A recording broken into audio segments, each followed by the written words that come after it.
नमस्कार दोस्तों, civil services PMI academy में आप सबका हार्दिक स्वागत है। आज के इस वीडियो में मैंने पहले बोला था कि आज के डेट में प्रीलिम्स से संबंधित कक्षा लूंगा, लेकिन आज एक टॉपिक और रह गया थे, प्लासी की लूट और साथ में प्लासी की लड़ाई का महत्व। ये दो टॉपिक रह गए थे, तो अगली कक्षा जो होगी वो होगी प्रीलिम्स वाले फैक्ट पे। तो चलिए अगली कक्षा से पहले हम प्लासी की लूट पढ़ लेते हैं और प्लासी की लड़ाई के महत्व को जान लेते हैं, ताकि कंफ्यूजन ना रहे। कई बार एग्जाम में ना मुझे ऐसा लग रहा है कि प्लास्टिक लूट बहुत ज्यादा फेमस टॉपिक नहीं रहा है यूपीएससी के लिए, लेकिन ये एक कॉर्नर है जहां पे यूपीएससी या स्टेट विषय में सवाल पूछा जा सकता है। अब प्लासी की लड़ाई बेसिकली आपने समझ ही लिया होगा, लेकिन जो प्लासी की लड़ाई के बाद और बक्सर के पहले वाला जो पूरा घटनाक्रम था ना, उसी को कहते हैं प्लासी की लूट। इसमें बेसिकली बंगाल के नवाब से पूरा का पूरा धन या कहें जमींदारी या कहें भू राजस्व, सब तरह से लूट मची हुई थी। कौन लूट रहा था? तो कंपनी के कर्मचारी, या फिर कहें कि जो बंगाल का गवर्नर था या सबसे पहला नाम था रॉबर्ट क्लाइव का, तो ये सब लोग लूट खसोट में लगे हुए थे। इंग्लिश डिक्शनरी में, इंग्लिश का जो डिक्शनरी था उस समय, लूट वर्ड अगर आप कहेंगे तो LOOT, ये जो लूट वर्ड था ना, ये बेसिकली इसी समय इंग्लिश डिक्शनरी में शामिल हुआ। हिंदी का शब्द इंग्लिश में शामिल हो गया, लूट शब्द। ठीक है, तो ये चीज आप ध्यान रखिएगा। अब आते हैं कि क्या था प्लासी की लूट, है ना।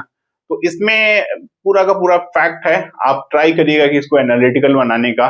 ठीक है, तो सबसे पहले जो मिर्जाफर ने सौदा किया था बेसिकली कंपनी से या फिर कहें रॉबर्ट क्लाइव से, वो ये था कि क्लाइव को पर्सनली 2,34,000 पाउंड की राशि दी गई। किसके द्वारा? मिर्जाफर के द्वारा। व्यक्तिगत रूप से एक तरह से कहें वो भेंट दिया क्लाइव को। इसमें कंपनी का पैसा नहीं था, कंपनी के लिए अलग से दिया गया।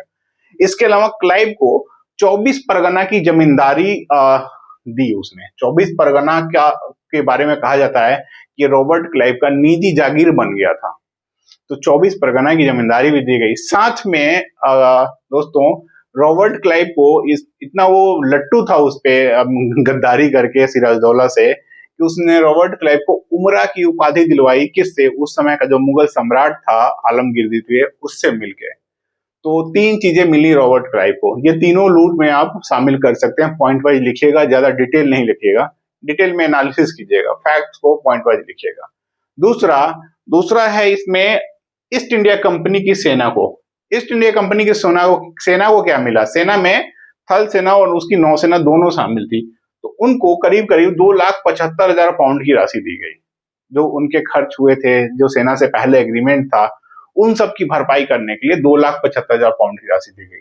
ये सब फैक्ट्स अगर आप लिखेंगे पॉइंट वाइज, तो आपको आपका आंसर जो है ना वो काफी मजबूती से सामने आएगा। अब इसके अलावा बंगाल की जितनी भी फ्रांसीसी बस्तियां थी, आपको याद होगा वांडीवास की लड़ाई हुई थी, पिटी वाले फैक्ट में मैं बताऊंगा। तो वांडीवास की लड़ाई के बाद फ्रांसीसियों का एक तरह से कहें पत्ता साफ हो गया था। तो जितनी भी फ्रांसीसिया बस्तियां थी या फिर कहें जो फैक्ट्रियां वगैरह थी, वो सब अंग्रेजों के हवाले कर दिया गया। एक लूट में ये भी आता है, उससे भी, उस पूरे इलाके से भी, एक तो फ्रेंच जो ट्रेड था उस पर कब्जा हो गया, जो उनकी संपत्तियां थी उस पर कब्जा हो गया, तो वो सब चीजें आ जाती है इसमें। चौथा, इसमें ईस्ट इंडिया कंपनी को पहले से जो चला आ रहा था व्यापारिक अधिकार, वो सब सारे बहाल तो हुए। साथ में ये भी कहा गया कि अब ईस्ट इंडिया कंपनी को कोई कर नहीं देना पड़ेगा व्यापार के लिए। इवन उसके जो कर्मचारी हैं, अधिकारी हैं, वो भी व्यापार करेंगे तो उनको भी किसी भी तरह का कर या चुंगी नहीं देना पड़ेगा। तो कुल मिला के अब देखिए, जो ईस्ट इंडिया कंपनी सालाना कर देती थी कमोबेश, अब स्थिति ऐसी आ गई कि उसको बिना करके व्यापार करने की अनुमति मिल गई। असली नवाब कौन था आप बताइएगा जरा? प्लासी के युद्ध के बाद जब मिर्जाफर नवाब बना, तो क्या वो असली नवाब था? नहीं, असली नवाब रॉबर्ट क्लाइव था। भले ही वो अपने सर पे क्राउन रखा हुआ था, कहें मुकुट पहना हुआ था मिर्जाफर, लेकिन उसके मुकुट पे जूता किसका था? पैर किसका था? रॉबर्ट क्लाइव का। रॉबर्ट क्लाइव ऐसे अपना पैर रखा हुआ था उसके मुकुट पे, सीधे सीधे कहें तो कुल मिला के व्यापारिक और चुंगी अधिकार ले लिया, और कुल मिला के साथ में अधिकार भी रखा सत्ता पे। अब एक और चीज, अगला पॉइंट है, वो है कि इंग्लैंड से कंपनी, जो ईस्ट इंडिया कंपनी आई थी व्यापार करने, तो इंग्लैंड से काफी पैसा लेके ये लोग आते थे। पैसा क्या, किस फॉर्म में था? बुलियन कहते हैं उसको। सोने चांदी के फॉर्म में आता था, धातु, अलग अलग धातुओं के रूप में आता था।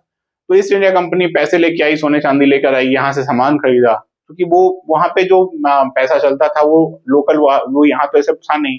धातु एक ऐसी चीज थी जो कीमती धातु, वो हर जगह पूरे वर्ल्ड में एक्सेप्टेड था। तो उसमें वो लोग पैसे लेके आते थे, व्यापार करते थे, यहाँ से सामान खरीदा, वापस गया। तो कहें, जब मैंने पहले भी कहा, तो इंडिया एक तरह से नेट एक्सपोर्टर था लगभग। तो उस कंडीशन में क्या था, इंडिया के पास पूरा का पूरा अधिकार था व्यापार में अपना बढ़त बनाने का। लेकिन अब स्थिति पूरी की पूरी पलट गई। अब उनको यहीं से इतना टैक्स मिलने लगा। इस, जैसे आपको बताया होगा मैंने पिछले वाले फैक्ट में, 1 लाख रुपया मासिक देने की बात हो गई कंपनी को, है ना।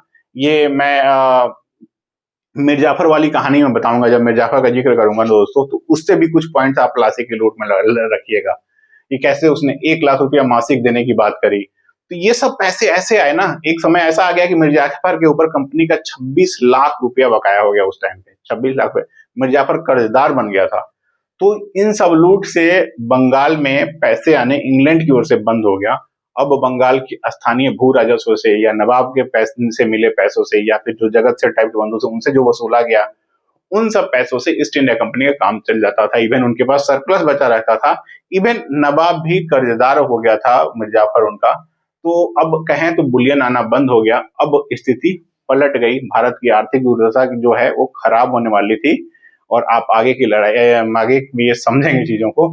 खासकर अब इसको जब आप विश्लेषण करेंगे तो ड्रेन ऑफ वेल्थ थियरी जो दादा भाई नौरोजी ने दिया है, उससे जोड़ के लिखिएगा। दादा भाई नौरोजी ने अपनी पुस्तक poverty and un British rule in India में ये चीज क्लियरली मेंशन किया है कि ड्रेन ऑफ वेल्थ क्या था और कैसे अंग्रेजों ने भारत के सारे खजाने को लूट लिया। तो उससे कोरिलेट करिएगा कि ये वो स्थिति, एक्चुअल शुरुआत यहीं से होती है। तो दोस्तों ये था प्लासी की लूट की पूरी घटना। इसमें एक आध पॉइंट मैं मिर्जाफर वाले क्लास में लूंगा लेक्चर में, तो वो वहां से लीजिएगा। अब आते हैं इस घटना के महत्व पे, यानी कि प्लासी की लड़ाई का क्या महत्व था। दोस्तों प्लासी की लड़ाई का महत्व देखें तो कुछ भारतीय इतिहासकार जिन्होंने धर्म के आधार पे शासन की बात करी कि हाँ एक धर्म के शासन का, या कहें कि मुस्लिमों के शासन का अंत हो गया, या कहें आधुनिक युग की शुरुआत हुई, तो उस पर बहुत ज्यादा फोकस नहीं करिएगा। बात यह है कि हाँ एक शासन का अंत हुआ और एक युग का अंत होना शुरू हो गया था और दूसरे युग का शुरुआत हुआ। तो वो सब पॉइंट्स आप लिखिएगा और मेन पॉइंट्स जैसे राजनीतिक, आर्थिक, सामाजिक, सैन्य, इन सब पॉइंट से इसको चर्चा करके इसके महत्व बताइएगा। महत्व कहें अभी भी भारतीयों के लिए कम और इंग्लैंड यानी ईस्ट इंडिया कंपनी के लिए ज्यादा था इसका महत्व। तो आते हैं सबसे पहले महत्व पे कि प्लासी की लड़ाई का महत्व क्या था। तो दोस्तों आप इसमें राजनीतिक महत्व की बात करेंगे तो राजनीतिक महत्व ये था कि अब कंपनी जो है पूरे के पूरे गेम चेंजर या कहें किंग मेकर की भूमिका में आ गई थी। मिर्जाफर भले ही नवाब बन गया था, मैंने अभी भी बताया जस्ट कि मिर्जाफर के सर के ऊपर क्लाइव का जूता था। क्लाइव गया, बेंसीटार टाइप के लोग आए, हॉलवेल आए, जो गवर्नर थे जितने भी, वो सब एक मोहरा के रूप में इस्तेमाल किए मिर्जाफर को, है ना, या फिर आगे मीर कासिम को भी। तो ये सब जो बंगाल के सत्ता में जो काबिज थे लोग, उन पे कंपनी का डायरेक्ट नियंत्रण हो गया। तो राजनीतिक रूप से देखें तो कंपनी अब सीधे सीधे दखल अंदाजी करने लगी थी। बस औपचारिकता रह गई थी कि कंपनी कैसे बंगाल का पूरा सत्ता छीनती है। दूसरा जो पॉइंट है वो है आर्थिक महत्व। मैंने आपको बताया प्लासी की लूट कैसे हुई। तो इस लूट से कंपनी को क्या फायदा हुआ, कंपनी अब बुलियन लाना छोड़ दी और बुलियन लाना छोड़ने से क्या हुआ कि इंग्लैंड का जो पैसा भारत में आता था वो वहीं पे रह गया और भारत से लूट मचा के जो पैसा इकट्ठा किया कंपनी ने वो अब इंग्लैंड जाने लगा। ये था आर्थिक महत्व। आर्थिक महत्व में आप ये लिखेंगे, साथ में पॉइंट जोड़ना चाहे कि भारतीयों के जो दुर्दशा की स्थिति थी, जो भारत में आत्मनिर्भरता की स्थिति थी, वो सब खत्म होने लगा। आप चाहें तो कृषि के वाणिज्यीकरण से जोड़िए, चाहें तो विऔद्योगिकरण से जोड़िए इसको और पॉइंट को खत्म करिएगा। बहुत ज्यादा खींचिएगा नहीं, क्योंकि आपको और भी पॉइंट लिखने हैं। अब आते हैं सैन्य महत्व पे। सैन्य महत्व पे जो कंपनी के, जो ईस्ट इंडिया कंपनी का सैन्य खर्चा था, उसका मैक्सिमम हिस्सा कंपनी की, वहां से कंपनी के जो कहें शेयर होल्डर्स थे उनकी ओर से आता था।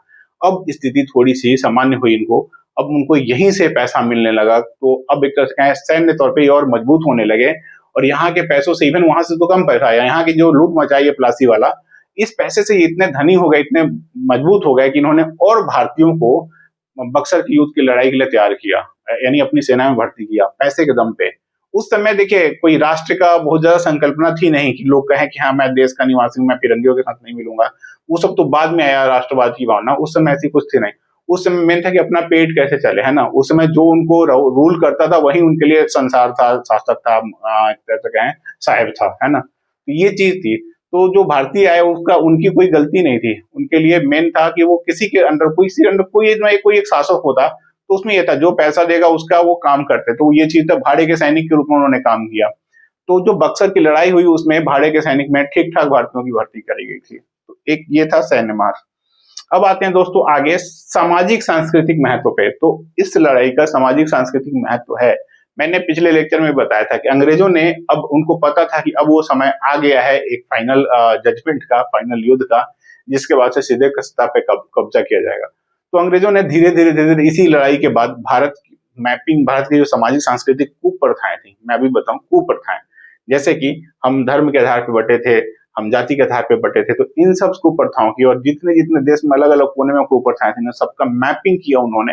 मैपिंग मतलब एक लिस्ट बनाया कि कहाँ कहाँ क्या क्या प्रचलित है कुप्रथा के रूप में, और उन्होंने क्लियरली बताया कि देखो तुम कितने गंवार टाइप के हो। और व्हाइट मेंस बर्डन की थियरी वहीं से शुरू होती है, इनका जो एक तरह से कहें इम्प्लीमेंटेशन का काम, तो वो चीज यहाँ पे आया। साथ में जो बांटो और राज करो की नीति हम बाद में पढ़ते हैं, उसकी शुरुआत भी यहीं से हो गई थी। उन्होंने पहले क्या किया, पहले नवाब के दरबार में जो महत्वाकांक्षी लोग थे मिर्जाफर टाइप के, उनको बांटा, उनको अपने पक्ष में किया, उनके साथ षड्यंत्र किया, फिर रूल किया। तो बांटो और राज करो, फिर धीरे धीरे वो जब उन्होंने समाज की मैपिंग कर ली तो रूट लेवल पे किया, यानी कि पूरे के पूरे जनमानस में बैठा दिया कि अब आप कैपेबल नहीं हो, आप कभी भी स्वर्ण युग के जीवन में नहीं जिए थे। तो ये सब चीजें थी सामाजिक सांस्कृतिक। अब आते हैं एक आखिरी पॉइंट पे, दीर्घकालिक महत्व। दीर्घकालिक महत्व दोस्तों मैं बार बार कहता हूं, कंपनी ने जो चीज 31 दिसंबर 1600 को ब्रिटेन ने या कंपनी के जो डायरेक्टर से उन्होंने जो सोचा था, वो चीज इनका धीरे धीरे पूरा होना शुरू हुआ। और देखते देखते ये कब बक्सर से जाके अवध का विलय, ये सब जो हड़प वाली नीति आती है डलहौजी के शासन काल में 19वीं शताब्दी में, वो सब करते करते इन्होंने अंत में ब्रिटिश राज की स्थापना कर दी। तो कहां से ईस्ट इंडिया कंपनी व्यापारी कंपनी से शासक कंपनी, और फिर अंत में ब्रिटिश राज की स्थापना। दोस्तों ये था ये पूरा इसका महत्व। आपसे रिक्वेस्ट है कि प्लीज हमारे वीडियो को सब्सक्राइब करिएगा, चैनल को सब्सक्राइब करिएगा, वीडियो को लाइक करिएगा और अपने दोस्तों को शेयर करिए। साथ में ये भी बताइए कि जीएस का पूरा फाउंडेशन कोर्स निःशुल्क है और ये क्लासेस शुरू हो गई है मॉडर्न इंडिया से। मैं अब अगले एक हफ्ते के अंदर पॉलिटी के या फिर इकोनॉमी के या हिस्ट्री के जितने भी कल्चरल जितने भी ऑर्गेनाइजेशन हैं, संस्थान हैं, इंस्टीट्यूशंस हैं, चाहे वो पॉलिटिकल हो या फिर स्टैट्यूटरी बॉडी हो या फिर कॉन्स्टिट्यूशनल बॉडी हो, उनका एक अलग लेक्चर तैयार कर रहा हूँ, वो भी आपको अब मिलेगा धीरे धीरे। तो जो भी स्टूडेंट्स 2026 या 27 की तैयारी में जुटे हुए हैं, जो मेंस दे रहे हैं या प्रीलिम्स की तैयारी में जुटे हुए हैं, हर तरह के फैक्ट्स, साथ में जो करंट अफेयर्स का मेरा टैब है उसमें प्लेलिस्ट है, उसमें आप न्यूज एनालिसिस भी देख सकते हैं। उससे आपको ये पता चलेगा कौन सा न्यूज सुर्खियों में रहा है, किसकी तैयारी करनी है आपको। तो जैसे कि एनएसए का लेक्चर है वो आप देख सकते हैं, है ना। अभी आज क्लास क्या नाम है, लोकपाल पे भी मैं आज की वीडियो बनाऊंगा, तो लोकपाल वाला वीडियो भी आप देखेंगे, आपको पता लगेगा कि लोकपाल में कि क्यों चर्चा में था लोकपाल और क्यों इंपॉर्टेंट हो जाएगा अगले मेंस के लिए या फिर प्रीलिम्स के लिए। धन्यवाद दोस्तों, नमस्कार।